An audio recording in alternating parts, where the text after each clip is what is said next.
अस्सलाम वालेकुम, मैं हूं शाहजेब खानजादा। कोयटा जलसे के बाद हुकूमत ने अपोजिशन के जलसों से मुताल्लिक नई हिकमत अमली पर गौर शुरू कर दिया है। गुज़िश्ता रोज़ वफाकी वज़ीर इत्तलात शिबली फराज ने दावा किया कि हुकूमत मौजूदा मुल्क की सियासत का जायजा लेगी और तमाम स्टेक होल्डर से बात करके PDM के मुस्तकबिल के जलसों से मुताल्लिक फैसला करेगी। दूसरी तरफ अपोजिशन ने अपने खिलाफ क्रैकडाउन का इशारा दे दिया है। कल कोयटा जलसे के बाद नून लीग की नायब सदर मरियम नवाज ने ट्विटर पर मौक़िफ़ अख्तियार किया कि मेरे इर्द गिर्द और करीबी लोगों को नामालूम नंबर से धमकी आमेज फ़ोन आ रहे हैं और कहा जा रहा है कि कोयटा जलसे की तकरीर के बाद आप तमाम लोग बड़े पैमाने पर क्रैकडाउन के लिए तैयार हो जाएं।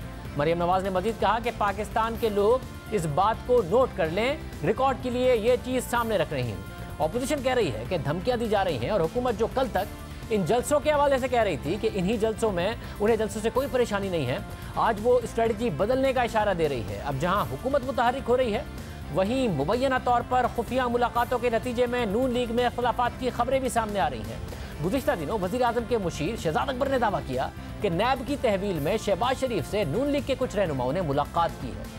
बाद में तज्जिए भी हुए कि नवाज शरीफ इस मुलाकात से नाखुश हैं, जबकि गुज़िश्ता दिनों एडिटर इन्वेस्टिगेशन रोजनामा द न्यूज़ अंसार अब्बासी की इस हवाले से खबर शाया हुई है, जिसके मुताबिक बाखबर ज़राए का कहना है कि एस्टैब्लिशमेंट के सीनियर रहनुमाओं के कहने पर नून लीग के 3 रहनुमाओं की शहबाज शरीफ से मुलाकात हुई है और नवाज शरीफ को जब इस बात का पता लगा तो वो नाखुश हुए।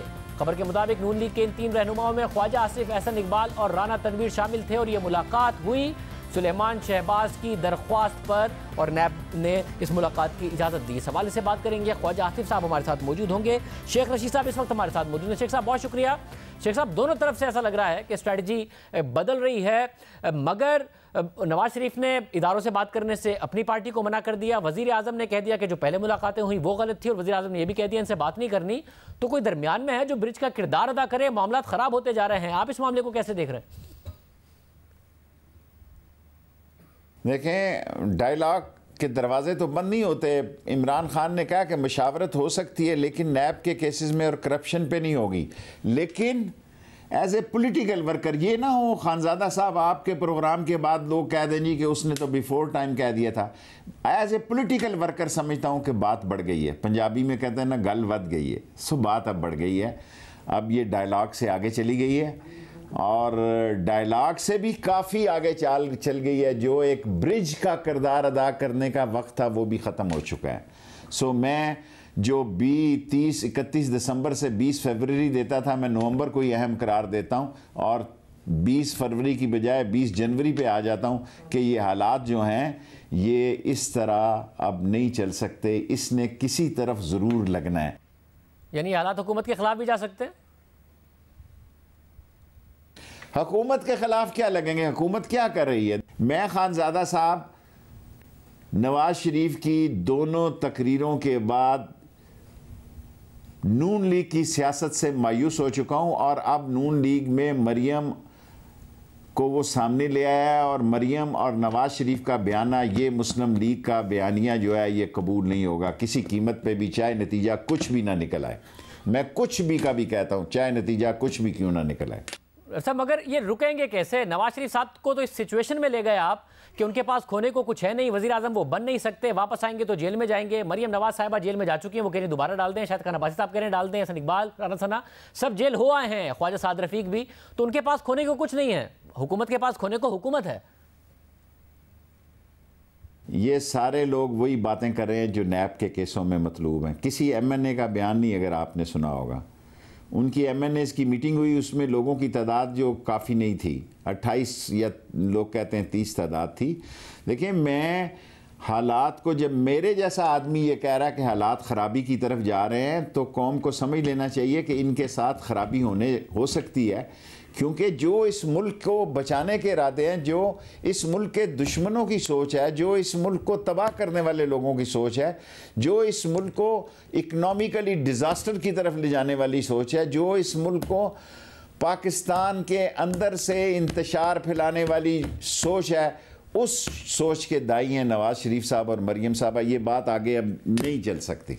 मैं नहीं देखता जी, मैं पता नहीं जिंदा रहूं ना रहूं, मेरी एक उम्र है, मैं काफ़ी सारे बहरानों से गुजरे हुए, आज जिस बहरान को नवाज शरीफ ने कॉल किया है सोच समझ के किया है, वो बिजनेसमैन है, उसके पीछे कोई मुल्क दुश्मन फोर्सेस हैं जो इस मुल्क को अंदर से ख़राब करना चाहती हैं, इंटरनेशनल प्रेशर्स हैं। इंटरनेशनल प्रेशर्स के मुकाबले में जब अंदर से इंतशार पैदा करने की कोशिश है, इसको कुचल दिया जाएगा। मतलब ये सियासतदान है, आप खुद सियासतदान हैं, सियासतदानों को सियासी तौर पर नहीं इंगेज करना चाहिए। जब से पाकिस्तान बना है ये हुब्बुल वतनी पर सवाल उठ रहे हैं, मोहतरमा फातिमा जिन्ना की भी हुब्बुल वतनी पर सवाल उठा दिया गया। ये पॉलिटिकल फोर्सेज हैं, आपके खिलाफ एहतजाज कर रहे हैं, सियासी तौर पर इंगेज करें। जब आप लोग इनके खिलाफ एहतजाज कर रहे थे, नवाज शरीफ की हुकूमत थी, धमाका होता था या थ्रेट अलर्ट आता था तो इमरान खान साहब कहते थे कि ये भारत करा रहा है और नवाज शरीफ साहब को बचाने के लिए करा रहा है। एलओसी पर फायरिंग होती थी, कहते थे जब नवाज शरीफ के खिलाफ हम निकलते हैं तो एलओसी पर फायरिंग होती है। अब एलओसी पर फायरिंग भी हो रही है। अब भी आप कह रहे हैं कि जो मुल्क में दहशतगर्दी है उसके पीछे भारत है, मगर इनका अपना जलसा हो रहा है तो इनको कहते हैं कि जी आपके ऊपर जो है वो धमाका हो सकता है। भारत करा रहा है और इनके पीछे भी भारत है तो इनके जलसे में कैसे धमाका हो सकता है। तो ये सारा कंफ्यूजिंग है। आप क्यों एक पॉलिटिकल फोर्स को बजाय उसकी हुब्बुल वतनी पर सवाल उठाए पॉलिटिकली इंगेज क्यों नहीं करते? मैं किसी को अच्छा या बुरा कहने की पोजीशन में नहीं हूं, लेकिन मैं जिस शहर में बैठा हूं उस शहर में ये सोच पैदा हो गई है कि ये लोग वही काम कर रहे हैं जो पाकिस्तान, वही बयानिए दे रहे हैं जो पाकिस्तान के दुश्मनों का एजेंडा है, पाकिस्तान को नुकसान पहुंचाने वालों का एजेंडा है, पाकिस्तान को इकानमी डिजास्टर करने वालों का एजेंडा है। और इमरान खान कहीं नहीं जा रहा। मैं बार बार ये कहता हूं, लोग मेरा मजाक उड़ा रहे हैं वैसा, मगर नहीं जा रहे, मगर ओपोजिशन को एंगेज नहीं करेंगे। कहा गया कि बिलावल नहीं खिताब करेंगे, कोयटा में उन्होंने किया। कहा नवाज शरीफ के बयानिया का बोझ ओपोजिशन नहीं उठा सकती, नवाज शरीफ ने भी किया, मरियम नवाज ने भी किया। तो इंगेज नहीं करेंगे इनको? पीपल्स पार्टी के पास सिंध की हुकूमत है, इंगेज नहीं करेंगे? लेट मी से कि अपोजिशन को खतरा नवाज शरीफ से या सियासी मुस्तकबिल से, वो उसके लिए सियासी कब्र खोद रही है। नवाज शरीफ इतना आगे चला गया है कि ये पार्टियां इतनी आगे नहीं जा सकती। देखें ना, फजलुर रहमान साहब के 6% वोट है, 9 सीटें, 6% वोट है, 9 सीटें हैं उनकी कौमी असम्बली की। सूबों से वो सेनेट में कैसे अकोमोडेट होते हैं मैं कह नहीं सकता, लेकिन मैं देख रहा हूं कि वो सेनेट में अकोमोडेट हो सकते हैं। तहरीके इंसाफ सेनेट के इलेक्शन में वाजे पोजीशन लेगी और वाजे उसके मेंबर होंगे, लेकिन ये नुक्ता कोई आपको पेश नहीं करेगा कि नून लीग का जनाजा, सियासी जनाजा कब्र खो दिया है अपोजिशन ने खुद उसके लिए, क्योंकि पंजाब में मुकाबला जो है तहरीक इंसाफ का और नून लीग का होना है। वो चाहते हैं नून लीग का कट्टा ही मुक जाए, जा पुत्र रावी ना कोई आवी ना जावी। और वो चाहते हैं कि नून लीग वो देखें, अब तो गुंजाइश नहीं है मरियम की सियासत और नवाज शरीफ की सियासत की। मतलब अगर इनकी सियासत की गुंजाइश नहीं है तो ऑपोजिशन इनके साथ क्यों खड़ी है? और आप जो बात कर रहे हैं, आप ये कह रहे हैं कि सेनेट में मौलाना को अकोमोडेट किया जा सकता है, पीपल्स पार्टी को भी इंगेज किया जा सकता है। और इंगेज करेगा कौन? इमरान खान करेंगे, इदारे करेंगे, और नून लीग को अलग करने की जो आप बात कर रहे हैं। देखें, आपको सब कुछ पता है, ऐसा ही होगा जैसा मैं आपको कह रहा हूँ। नून लीग की सियासत ख़त्म हो रही है। किसी ने वो बातें नहीं कही कि पोल वाट की छाल नहीं लगाई, छलांग नहीं लगाई। ये पोल वाट की जंप लगाई है। बाकी लोग 100 मीटर की दौड़ लगा रहे हैं, किसी जगह भी मेरा मतलब है बात हो सकती है। मैं नून लीग की सियासत को बार बार कह के मुझे अच्छा तो नहीं लगता, लेकिन ये they ask for it and they are not what they are. They ask for it and they are not they what they are, and they will in future politics वो उस जगह पे सोचें भी ना कभी कि उनको कोई मुकाम मिलेगा। साहब, यही बात जनरल मुशर्रफ भी कहते थे, लेकिन बाद में जनरल मुशर्रफ ने एनआरओ दिया जब मैं कौम को बताता रहा कि सेमीफाइनल हो रहा है। सब ये मुझे याद है आप बताया करते थे उस वक्त जो टीवी पे कवरेज होती थी, मगर कोई डिक्टेटर एनआरओ हमदर्दी में और प्यार में तो नहीं देता ना, इसलिए देता है कि दूसरी पॉलिटिकल फोर्स की एक सपोर्ट मौजूद होती है, और एनआरओ उन्हें नहीं दे रहा होता, अपने आप को भी दे रहा होता है, अपना भी रास्ता बना रहा होता है ना डिक्टेटर। देखें, गुजारिश ये है कि हर आदमी इस मुल्क में, सियासत एक ऐसी खारिश की बीमारी है, बड़ी जल्दी इससे जान नहीं छुटती। और ये एनआरओ उनका ख्याल था कि मैं बेनज़ीर को हैंडल कर लूँगा और मैं सारे मसले ठीक कर लूँगा, लेकिन वो ऐसा नहीं कर सके मुशर्रफ साहब। और इमरान खान ने नवाज़ शरीफ के और बेनज़ीर की सियासत के मुशर्रफ की हैंडलिंग में NRO से सबक सीखा है। जो लोग इमरान खान को सादा आदमी समझते हैं वो ख़ुद बहुत बड़े सादा हैं। इमरान खान भी बाज़ ताश छाती के साथ लगा के खेलता है। उसको ये बात समझ आ गई है कि इनसे मुज़ाकरात करना अपने लिए मसाइल पैदा करना है। इनके देखें, जो जितना बड़ा स्टैंड ले लिया है, जो कुछ ये कह रहे हैं, उसके बाद तो मुज़ाकरात की क्या गुंजाइश है। मुज़ाकरात फजलुर रहमान से हो सकते हैं, पीपल्स पार्टी से हो सकते हैं, ANP से हो सकते हैं। मैं नहीं समझता कि नून लीग से मुज़ाकरात की कोई गुंजाइश है। उन्होंने अपना सफ़ा खुद फाड़ दिया। अगर सफ़ा फाड़ दिया है तो ये बात जो नून लीग के अंदर MNAs और MPs हैं जिन्हें आइंदा दोबारा इलेक्शन लड़ना है, उन्हें क्यों नहीं नजर आ रही? 1 साल पहले, 1.5 साल पहले जितने लोग नाराज थे उस्मान बुज़दार से मिलते थे, वही मिल रहे हैं। वो लोग क्यों नहीं छोड़ देते इस वक्त नवाज शरीफ को और नून लीग को? सर जी, मैंने 12-8 बंदों से मंजूर भुट्टो को 2 दफ़ा हुकूमत बनाते देखा है। ये सारा मैरियट होटल जो उस वक्त PC होता था, फुली लोडेड होता था। पूरे के पूरे मेंबर जो है जौक दर जौक, जैसे कबूतरों की डारें आती थी वैसे आके बैठते थे। कोई तसव्वुर कर सकता है कि मंजूर भुट्टो 2 दफ़ा 6-6 और 8-8 के मेंबरों से 2 ताई मुझे। सर ये देखें, हम मुस्लिम लीगी सियासत को समझने की कोशिश करें। MNAs जो हैं वो एक दफ़ा आने के बाद अगली दफ़ा की बात सोचते हैं, और बात सियासतदान और सियासी वर्कर, सियासतदान नहीं कहता, सियासी वर्कर एक फ्री साइज नायलन की जराब होती है, हर साइज़ में फ़िट हो जाते हैं और उनको जिस साइज़ में डाला जाए उस साइज़ में आ जाते हैं। मैं दुनिया में ऐसी मिसाल नहीं देखता कि 6 आदमियों की या 12 या 8 वोटों से मंजूर भुट्टो ने 2 दफ़ा हुकूमत बनाई। ये यहाँ हुआ मेरे शहर में, और डारों की डार आए, रजामंदी से आए, कोई उनको लेकर नहीं आया। सो अभी सियासत शुरू हुई है। आई मस्ट से कि सियासत जो है 1 नवंबर से शुरू होगी और 20 फरवरी तक फाइनल हो जाएगी। वैसे मैंने डेट कम कर दी है, 20 जनवरी कर दी। तो शेख साहब, ये जो एहसन इकबाल साहब, ख्वाजा आसिफ और राना तनवीर की नैब की तहवील में होते हुए शहबाज शरीफ साहब से मुलाकात हुई है, इसका क्या अहवाल है आपके पास, आपको जो खबर हमने बताई? हाँ, मेरा ख्याल है कि आपकी खबर दुरुस्त है, लेकिन मुझे खबर है, लेकिन मैं इस पर डिस्कस नहीं करना चाहता। मेरे पास खबर है, ये मेरे पास और भी खबर हैं 1-2, लेकिन मैं ऐसे मसाइल नहीं पैदा करना चाहता। मैं कहता हूँ कि बात नज़दीक ही ख़त्म हो जाए तो बेहतर है, दूर गई तो बड़ा कहराम सियासी पैदा हो जाएगा। मगर अगर नून लीग की सियासत ख़त्म हो गई है तो फिर ख्वाजा आसिफ, एहसन इकबाल, राना तनवीर के ज़रिए शहबाज शरीफ को पैगाम क्यों भेजा जा रहा है? ये तो आप फैसला करें और लोग फैसला करें। बहुत शुक्रिया। शेख रशीद अहमद साहब हमारे साथ मौजूद थे। ख्वाजा आसिफ साहब इस मुलाकात के हवाले से हमारे साथ मौजूद होंगे, उससे बात करेंगे।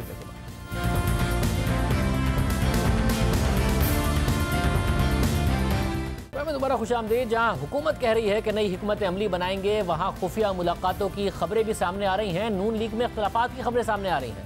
गुज़िश्ता दिनों वज़ीर आज़म के मुशीर शहजाद अकबर ने दावा किया कि नैब की तहवील में शहबाज शरीफ से नून लीग के कुछ रहनुमाओं की मुलाकात हुई है। हमारे साथ नून लीग के सीनियर रहनुमा ख्वाजा आसिफ साहब मौजूद हैं। ख्वाजा साहब, बहुत शुक्रिया। ख्वाजा साहब, क्या मुलाकात हुई है, कैसे नैब ने इजाज़त दे दी आप 3 रहनुमाओं को शहबाज शरीफ साहब से मुलाकात करने की? क्या कोई पैगाम था जो नवाज शरीफ लेने को तैयार नहीं थे और आपने शहबाज शरीफ को पहुँचाया? नहीं, बहुत शुक्रिया शाहजेब। बिस्मिल्लाहिर्रहमानिर्रहीम। ऐसी कोई बात नहीं है, लोग बढ़ा देते हैं ज़ेब दास्तां के लिए। ये मियाँ साहब को गिरफ्तार हुए, मियाँ शहबाज को गिरफ्तार हुए तकरीबन 3रा दिन था या 4था दिन था, जब हमें मियाँ साहब के स्टाफ की तरफ से इत्तला आई कि जी आपने शाम को 6 बजे या 6:30 बजे जो है मियाँ साहब को मिलने की इजाज़त मिली है, तो आपने वहाँ पे जाना है। मैं और आसन, जिस तरह आपने कहा, और राना तनवीर, हम वहाँ पे तीनों गए और हमें वहाँ पे एस्कॉर्ट जो है मियाँ शहबाज शरीफ साहब का जो सिक्योरिटी ऑफिसर है उसने वहाँ पे एस्कॉर्ट किया। और हमारी मुलाकात जो है वो नैब के जो DG नैब के दफ्तर में हुई और DG वहाँ पे हमारे थ्रू आउट मुलाकात में बैठे रहे।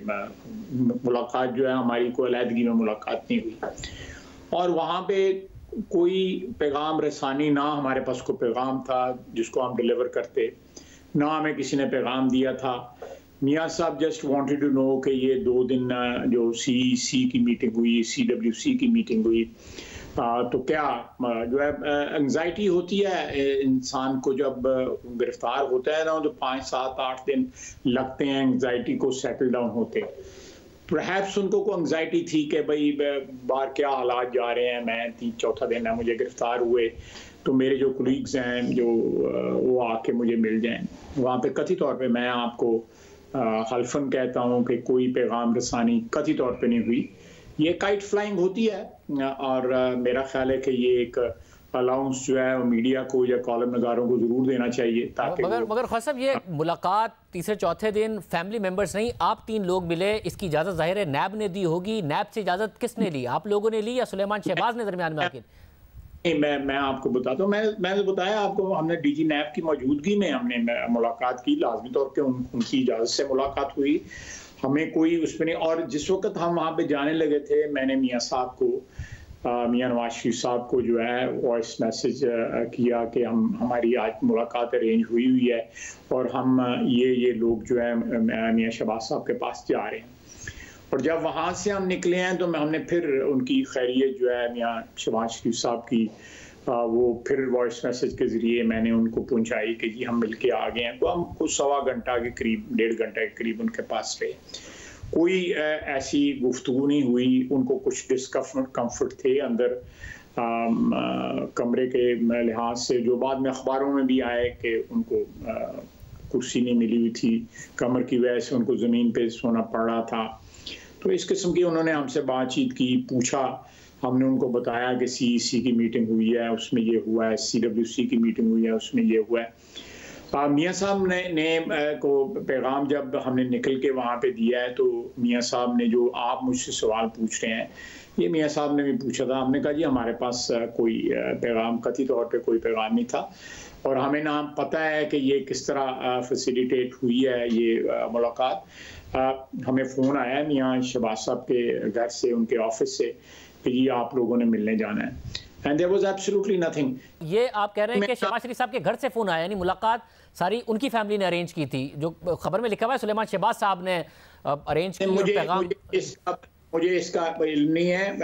उनके सिक्योरिटी ऑफिसर है, उनका नाम है लेफ्टिनेंट कर्नल इमरान, जो हमें वहाँ पे लेके गए थे। हमें नहीं पता किसने अरेंज की थी, लेकिन हमने ख्वाहिश का वहाँ पे ज़रूर इजहार किया था कि अगली दफ़ा जो है को और भी दोस्त जो है, कुलीग्स जो हैं, वो अगर मुलाकात अरेंज हो सके तो और भी कुलीग्स में जिस तरह मुलाकाती जाते हैं दोस्त वगैरह, जो लोग कैद में होते हैं उनको मुलाकाती जाते हैं, कोई इट्स जस्ट वेरी नॉर्मल, ज़रूरी नहीं कि पैगाम रसानी के लिए जाएँ। और मेरा ख्याल है कि उसके बाद जो एक्सप्लेनेशन मैंने मियाँ नवाज शरीफ साहब को दी, उससे वो सेटिस्फाइड थे। And next day again he sent me A message के बाद जो है वो क्लियर हो गई है।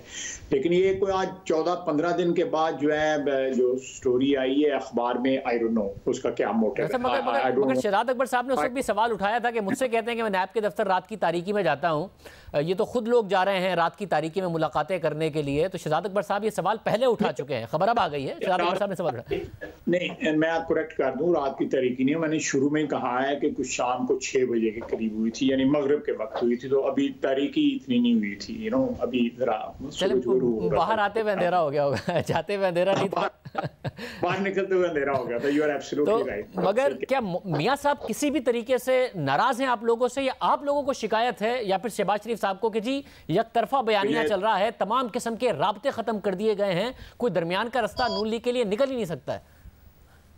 देखिए, मेरा क़यादत जो है मेरी क़यादत तो नवाज शरीफ है, और मुझे उसके बयानी से या जो नवाज शरीफ आइन और कानून की जो मराने की बात कर रहा है, वो तो मेरी पार्टी की सियासत और मेरी ज़ाती भी जो सियासत है, मेरा 30 साल का जो कैरियर है, पॉलिटिकल कैरियर, उसकी एहसास है। तो मेरा उसका किस तरह इख्तिलाफ हो सकता है? मैं तो उसका वर्कर हूँ और वो मेरा लीडर है। तो मुझे कोई मेरे जहन में कोई सजेशन होगी और मेरे जहन में कोई मशवरा मेरे जहन में अगर कोई आएगा, तो मुझे नवाज शरीफ ने हमेशा एक्सेस प्रोवाइड की है और बड़ी खुल के एक्सेस प्रोवाइड की है, और मैं उनको बिल्कुल टेलीफोन पे भी मशवरा दे सकता हूँ और मैं उनको मैसेज के ज़रिए भी मशवरा दे सकता हूँ, वहाँ पे जा भी सकता हूँ। मैं इस साल के अवाइल में जो है 3 मरतबा गया हूँ उनके पास, और मुझे फ़ख्र है मेरा नवाज शरीफ के साथ जो ताल्लुक़ है, और ख़ुसूसन मुझे फ़ख्र है कि इस जदोजहद में मैं उसका सिपाही हूँ। ऐसा मगर डिफरेंस ऑफ ओपिनियन तो हो सकता है ना स्ट्रैटेजी पर। क्या ऐसा है कि मुख्तलिफ एमएनएज में, और आप जैसे कुछ सीनियर रहनुमाओं को इख्तलाफ है कि इस वक्त लंदन से जो नवाज शरीफ साहब कर रहे हैं और जो मरियम नवाज साहिबा यहाँ से बयानिया है, एक ही सिम्ट में पार्टी जा रही है, तमाम एवेन्यूज को बंद करके, तमाम किस्म के राब्तों को बंद करके, जिसको आप समझते हैं कि अच्छा नहीं है और कुछ एमएनएज और समझते हैं कि पार्टी के लिए अच्छा नहीं है? नहीं, मुझे किसी ने ये इजहार नहीं किया, और अगर मुझे कोई इख्तलाफ हो या मैं अगर चाहूँगा किसी वक्त, या मेरे जहन में अगर ये बात आए किसी वक्त कि मुझे कोई मशवरा देना चाहिए, तो मैं नवाज शरीफ के दरवाजे खुले हैं, मैं मशवरा दे सकता हूँ। मैं मरियम को भी तो मशवरा दे सकता हूँ।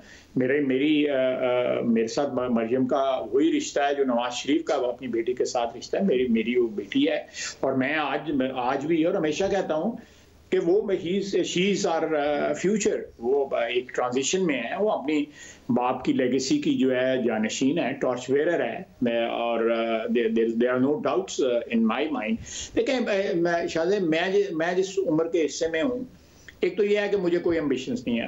I have achieved much more than what even I desired, एक बात। दूसरी बात यह है कि मेरा सारी उम्र का एक ताल्लुक और रिश्ता है नवाज शरीफ के साथ, और मैं इस उम्र में उसके साथ ये लिबर्टी ले सकता हूँ कि मैं उसको मशवरा दूँ या उससे डिसएग्री करूँ, या लेकिन मैं end of the day I am his worker, मैं उसका सिपाही हूँ। मगर ख्वाजा साहब, ठीक है, मगर आपने जो सियासत ज़ाहिर की है उसमें जनरल मुशर्रफ के दौर में भी आप पार्टी के साथ खड़े रहे, मगर इस वक्त अगर नजर आ रहा है, आप मुझे बताएं, एक तरफ ये थिंकिंग है ऑपोजिशन के अंदर भी और नून लीग के अंदर के जी, ऑपोजिशन में अगर इस वक्त तोड़ने की कोशिश भी करती है हुकूमत, जो इस वक्त बयानिया से हटेगा उसकी सियासत मुतासिर होगी, मगर दूसरी तरफ हुकूमत ये समझती है कि अगर हम कुछ ऑपोजिशन दूसरी पार्टियों को, मौलाना फजल रहमान को और पीपल्स पार्टी को इंगेज करें, तो असल में हम नून लीग की सियासत को खत्म कर सकते हैं, उसे आइसोलेट करके, क्योंकि इस बयानिए के साथ, इस तरह इदारों के से कन्फ्रंटेशन के माहौल के साथ नून लीग नहीं सर्वाइव कर सकती। तो आपको ये नहीं लगता कि आपकी पार्टी आपकी सियासत बंद गली में जा रही है इस वक्त?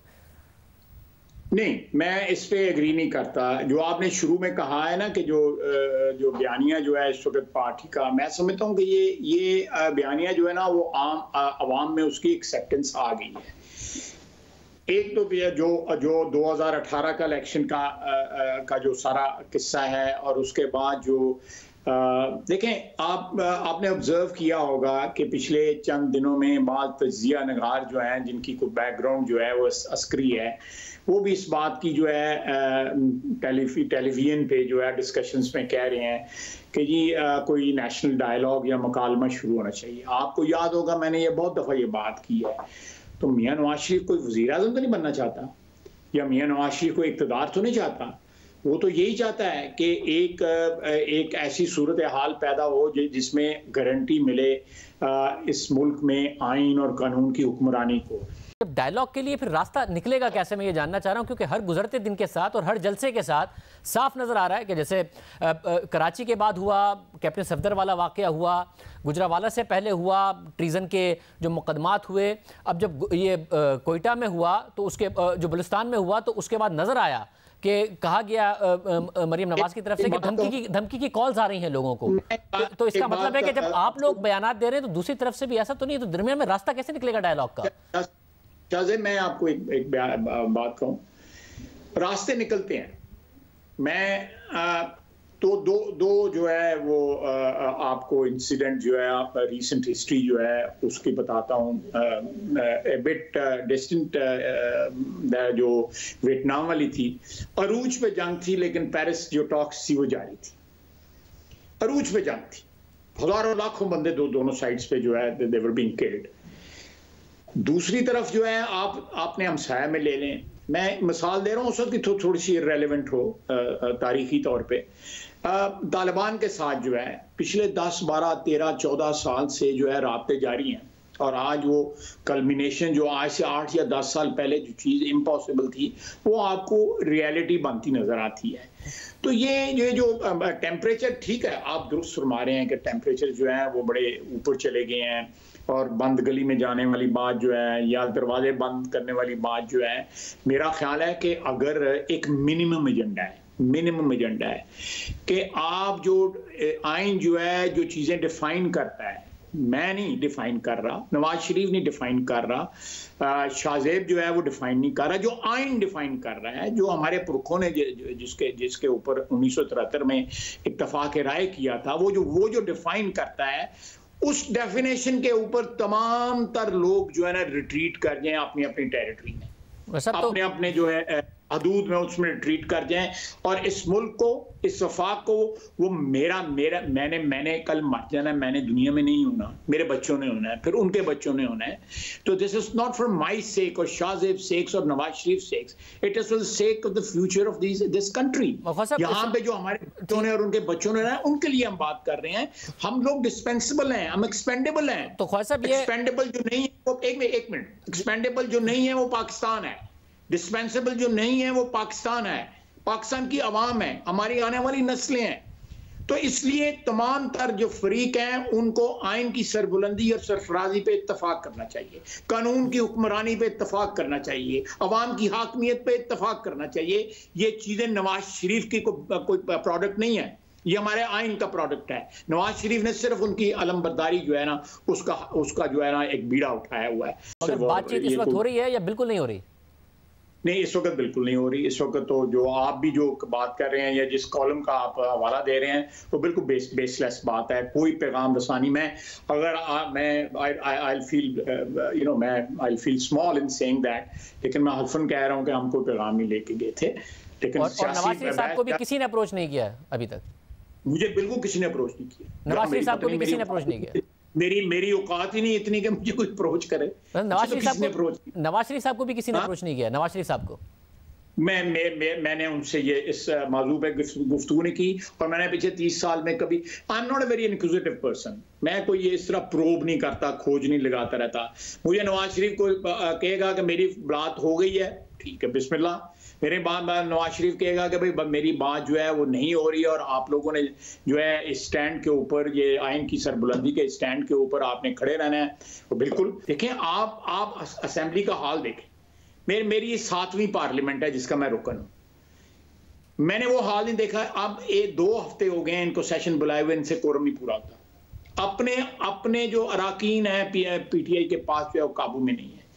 आज भी 1.5 घंटा लेट शुरू हुआ और रेजोल्यूशन था हुजूर सल्लल्लाहु अलैहि वसल्लम की जो शान में गुस्ताखी फ्रांस वालों ने किया उसके मुतल्लिक। उसके बाद कल छुट्टी इन्होंने कर दी है क्योंकि इनके बंदे नहीं है, कल बंदे पूरे करेंगे, परसों इजलास में। मुझे ये बताइए कि इन लोगों पे कौन बेट कर रहा है? They are losers. ये इनके ऊपर बेट करना जो है ना वो घाटे का सौदा है, नुकसान ही नुकसान है। बहुत शुक्रिया। ख्वाजा आसिफ साहब हमारे साथ मौजूद थे। गुफ्तगू आपने सुनी। प्रोग्राम में एक ब्रेक शामिल करते हैं और आराम पर बात करें।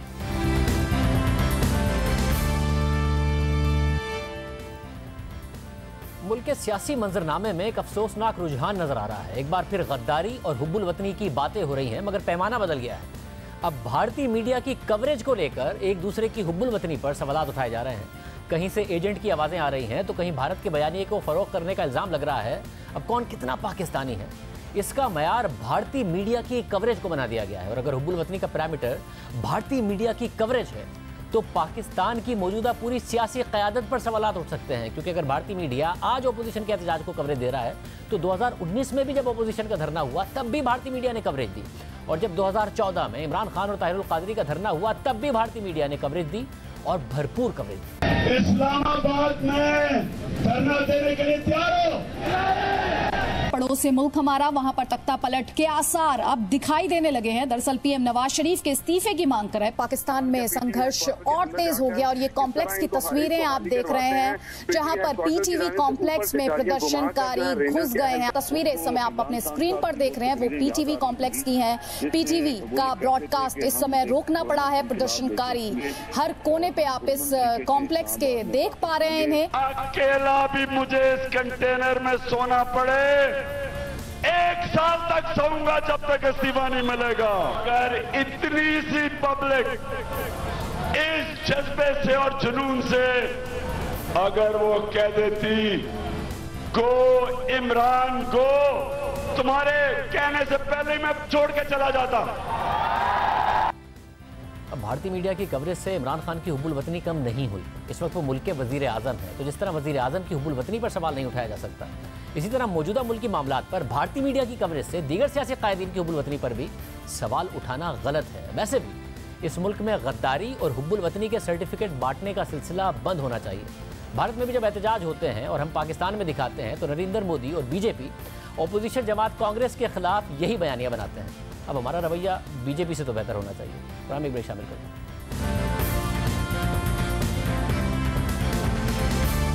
अदालतों से मुसलसल हुकूमत के लिए अच्छे फैसले सामने आ रहे हैं। माजी में हुकूमतों को यह शिकायत रही है कि वो कोई तकर्रुरी करते हैं तो अदालत में चैलेंज हो जाती है, वो कोई फैसला करते हैं तो अदालतों से स्टे ऑर्डर आ जाता है, वरना सुप्रीम कोर्ट खुद सू मोटो लेकर हुकूमत को काम नहीं करने देती। मगर इस हुकूमत में सूरत हाल मुख्तलिफ। आज लाहौर हाई कोर्ट से हुकूमत के लिए एक और अहम फैसला सामने आया है, जिसके बाद हुकूमत को 27 अरब रुपए का फायदा होने का इम्कान है। लाहौर हाई कोर्ट ने कॉम्पिटिशन एक्ट 2010 के खिलाफ तमाम दरख्वास्तें मुस्तरद कर दी। ये मामला गुज़िश्ता 10 साल से अदालत में था। 2007 में कॉम्पिटिशन ऑर्डिनेंस आया जो 2010 में कॉम्पिटिशन एक्ट बना। उसके तहत कॉम्पिटिशन कमीशन ने मुख्तलिफ सेक्टर्स के खिलाफ इंक्वायरीज की, उनके खिलाफ ऑर्डर्स पास किए और शो कॉज नोटिस जारी किए। मुख्तलिफ सेक्टर्स खासतौर पर LPG, cement, oil and gas, fertiliser और पावर सेक्टर मुख्तलिफ अदालतों में चले गए। 2017 में लाहौर हाई कोर्ट के चीफ जस्टिस ने इस हवाले से तमाम दरख्वास्तों को एक लार्जर बेंच के सामने लगाने का हुक्म दिया, जिस पर आज लाहौर हाई कोर्ट का फैसला सामने आया है। अदालत ने कॉम्पिटिशन एक्ट 2010 को कानून के मुताबिक करार दे दिया है और उसके तहत कॉम्पिटिशन कमीशन की कार्रवाइयों को दुरुस्त करार दे दिया है। अब उम्मीद जाहिर की जा रही है कि हुकूमत को तकरीबन 27 अरब रुपए मिलेंगे। इससे पहले supreme court gas infrastructure development cells यानी GIDC के केस में भी हुकूमत के लिए एक अच्छा फैसला दे चुकी है। अगस्त में सुप्रीम कोर्ट ने GIDC के खिलाफ तमाम दरख्वास्तों को मुस्तरद कर दिया था और हुकूमत को गैस इस्तेमाल करने वाले सेक्टर से 400 अरब रुपए से ज़ायद वसूल करने की इजाज़त दे दी थी। ये बहुत बड़ी कामयाबी थी, क्योंकि हुकूमत तो एक ऑर्डिनेंस ले आई थी जिसके बाद गैस इस्तेमाल करने वाली कंपनियों से आधे वाजिबात लिए जाते, बाकी माफ़ कर दिए जाते। जवाब में ये कंपनी अदालतों से अपनी दरख्वास्तें वापस ले लेती। फिर तनकीद हुई तो हुकूमत ने अपना ऑर्डिनेंस वापस लिया और सुप्रीम कोर्ट से रुजू किया। इसी तरह हुकूमत चाहती थी कि अदालतें फोरक्लोजर लॉस के हवाले से फैसला करें, क्योंकि हुकूमत नया पाकिस्तान हाउसिंग प्रोजेक्ट के लिए बैंकों से कर्जे की जो स्कीम ला रही है उसके लिए अदालती फैसला ज़रूरी था। खुद वज़ीर आज़म इमरान खान ने बार बार अदालतों से अपील की कि वो इस मामले को देखें और फिर 10 मार्च को लाहौर हाई कोर्ट ने फैसला जारी किया और बैंकों को बगैर किसी अदालती हुक्म के मॉर्गेज प्रॉपर्टी के ऑक्शन की इजाज़त दे दी। यह फैसला हुकूमत के हक में आया। इसी तरह जब वज़ीर आज़म के मामले खुसूसी बराए एहतसाब शहजाद अकबर की तकरीर को चैलेंज किया गया तो 25 अगस्त को इस्लामाबाद हाई कोर्ट ने दरख्वास्त मुस्तरद कर दी और कहा कि वज़ीर आज़म आइन के मुताबिक किसी को भी मुशीर के तौर पर मुकर्रर कर सकते हैं। इसके अलावा वज़ीर आज़म के मामलीन खुसूसी की दोहरी शरीयत को चैलेंज किया गया तो 30 जुलाई को इस्लामाबाद हाई कोर्ट ने यह दरख्वास्त भी मुस्तरद कर दी और कहा कि आइन और कानून वज़ीर आज़म को अपने मामलीन खुसूसी के तकर्रुर का इख्तियार देते हैं। इस हवाले से खुसूसी मामलीन की तादाद के बारे में कोई पाबंदी नहीं है, जबकि दोहरी शरीयत रखने के हवाले से वाले अफराद के तकर्रुर पर भी कोई पाबंदी नहीं है। इसी तरह जब शुगर कमीशन की रिपोर्ट आई, हुकूमत ने शुगर कमीशन की रिपोर्ट के मुताबिक शुगर मिल मालिकान के खिलाफ कार्रवाइयों का आगाज़ किया तो शुगर मिल मालिकान ने इस्लामाबाद हाई कोर्ट से स्टे ऑर्डर लेने की कोशिश की तो अदालत ने शुगर मिल मालिकान की दरख्वास्त मुस्तरद कर दी और हुकूमत को शुगर मिल मालिकान के खिलाफ कार्रवाई की इजाज़त दी। सिंध हाई कोर्ट ने शुगर मिल मालिकान की दरख्वास्त पर हुकूमत की कार्रवाई को रोकने का हुक्म दिया, मगर सुप्रीम कोर्ट ने सिंध हाई कोर्ट का हुक्म मुअत्तल कर दिया और हुकूमत को शुगर मिल मालिकान के खिलाफ कार्रवाइयों की इजाज़त मिल गई।